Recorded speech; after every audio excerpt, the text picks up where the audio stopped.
বন্ধুরা, ঘরকন্না ব্লগে আপনাদেরকে আরও একবার স্বাগত। এই ডুগডুগিটা আমি তারকেশ্বর থেকে কিনেছিলাম। তারকেশ্বরে গেছিলাম আমার হাজব্যান্ডের সমস্ত সুতো মাস্তুতো ভাই বোনেরা মিলে। তো ডুগডুগিটাকে আমার এত ইউনিক লেগেছিলো, আমার এর আগে কোনো ডুগডুগি ছিল না। তো ডুগডুগিটা দেখে আমার খুব ভালো লেগেছিলো। দেখুন 120 টাকা লেখা রয়েছে, কিন্তু আমার নন্দাই মানে আমার হাজব্যান্ডের মামাতো বোনের হাজব্যান্ড এটা 90 টাকা দিয়ে কিনে এনেছিল।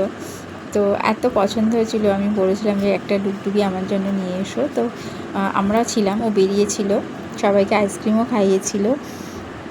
আর ও এরকম ডুগডুগি কিনেছিল। নন্দ তো আমাকে বারবার বলছিল যে বৌদি আচার নাও আচার নাও, কিন্তু আমার আচারগুলো খুব একটা, ও আচারের শিশিরও নিয়ে গেছিলো ভরে আনবে বলে।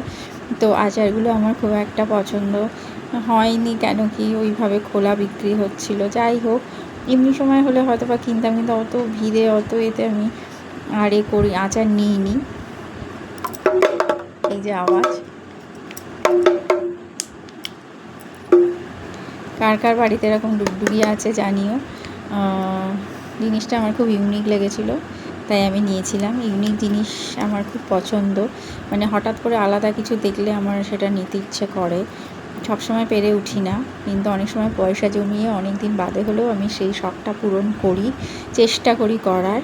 তোমরা পাশে থাকলে আমি আরও আমার ইচ্ছেগুলো পূরণ করতে পারবো। তো বন্ধুরা, প্লিজ ভালো লাগলে লাইক সাবস্ক্রাইব করো, আর কি দেখতে চাও আমাকে জানিও।